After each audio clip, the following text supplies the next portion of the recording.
And this is the first time I've been able to attend a convention of the Veterans for Peace, although I always wanted to. Because as soon as I heard that there existed such an organization, immediately my heart leaped, because I thought, yeah, this is needed. So, put my watch down here, pretending that I care.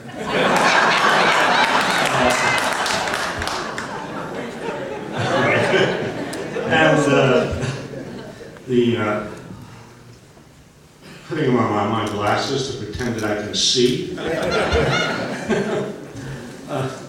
How many people here are World War II veterans?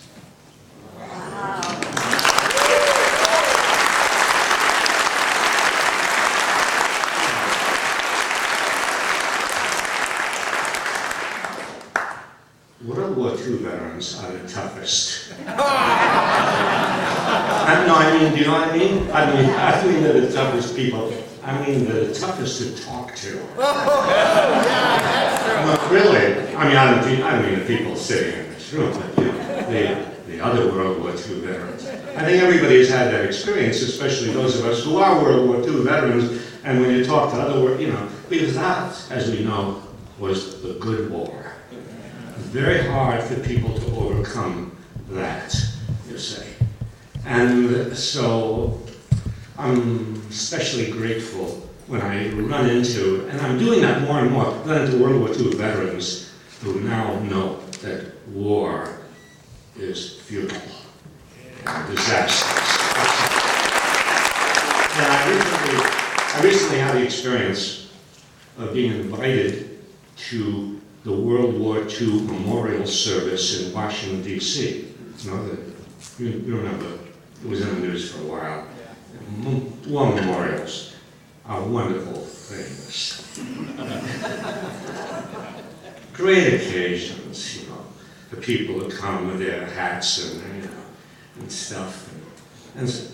So they invited me, which surprised me. Don't they know?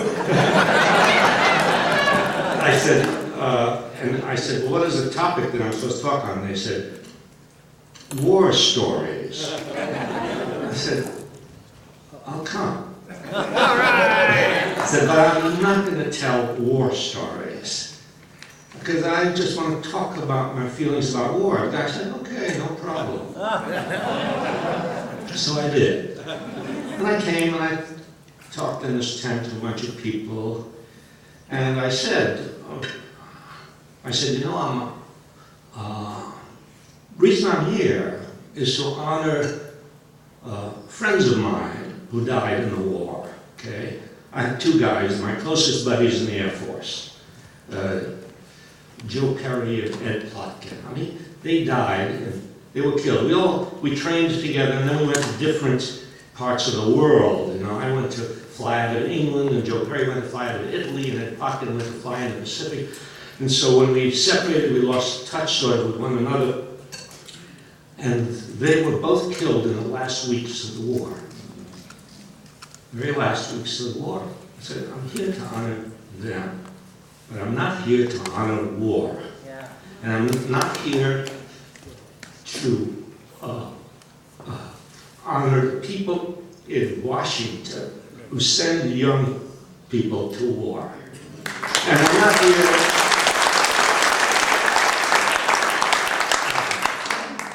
And I'm not here to remember World War II as a glorious war which should make everybody just anxious to go and be part of another greatest generation.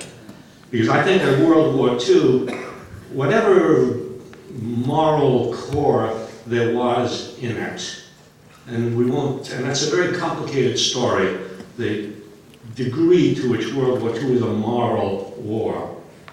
Most difficult question ever had to grapple with. But whatever was true of World War II and whatever you can say about the morality of World War II, one thing is clear, and that is World War II has been used and abused and misused.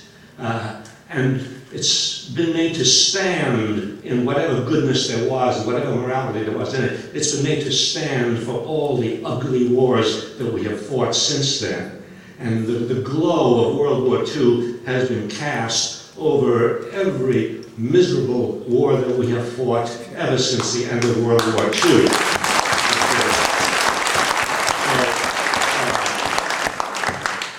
So I didn't want that war, to be used, in that way.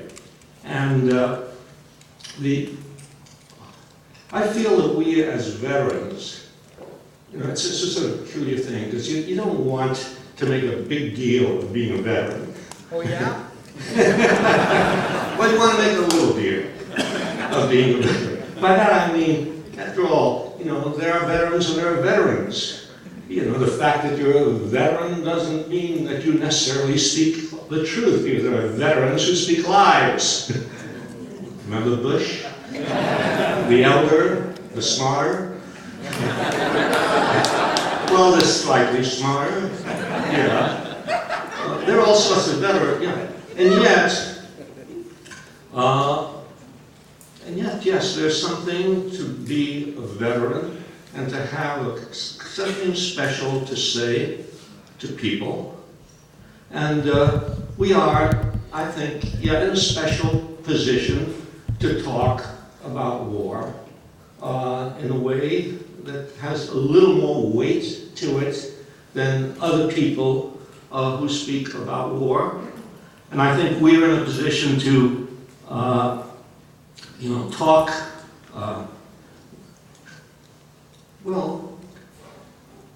a sense we're in a position to speak, as I did in Washington, for the dead, who are not here to speak for themselves, speak for the people we knew who died and the people we didn't know who died in wars. We're in a position to speak for all of those who were injured in wars and who are not speaking for themselves.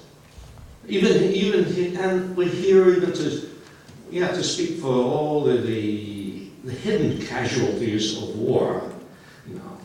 The people who come back and they're alive and they don't have any apparent injuries. They have their arms and their legs, but they're in some way their lives have been distorted by the war that they're in. And we're in a position to speak for those people, say something for them, because the people in Washington don't care about them.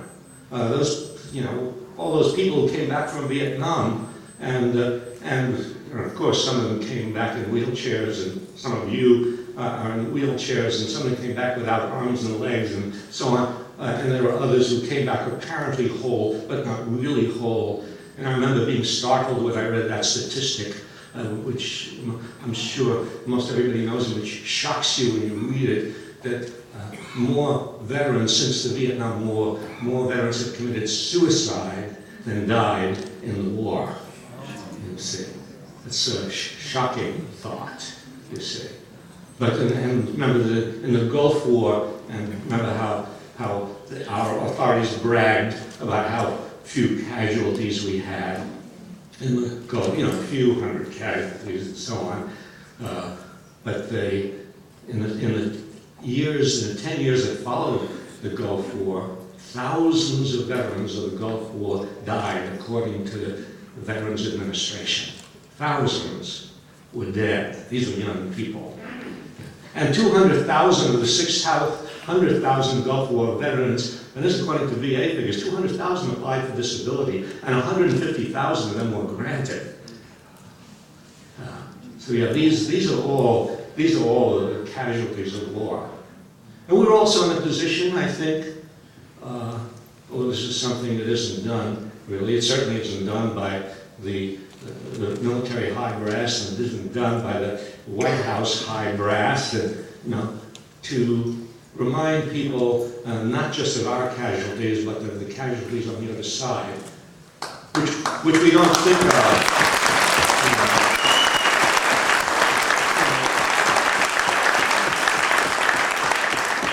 We're not trained to think of, and which in fact, when and many of you may have had the same experience I did, and when I was flying bombing missions, I was not aware. I didn't think about the human beings who were down there on the receiving end of these bombs.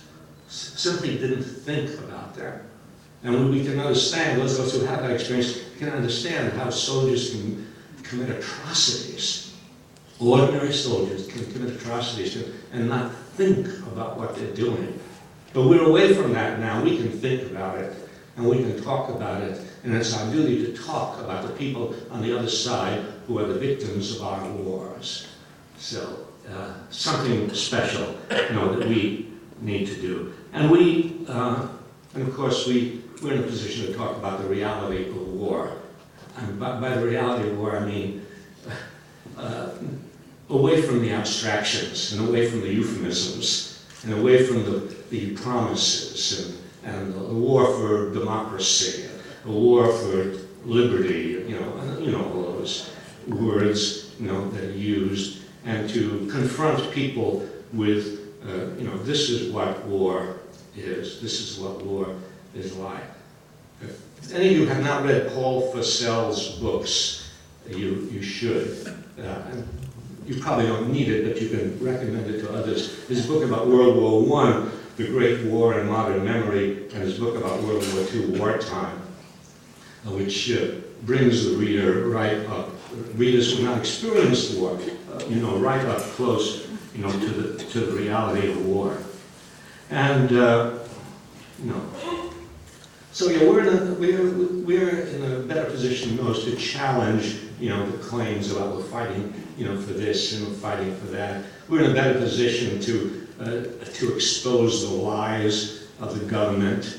I remember, of all people, Kipling, the great imperialist, said, but he acknowledged some things, And at one point he wrote, I think, this little couplet of,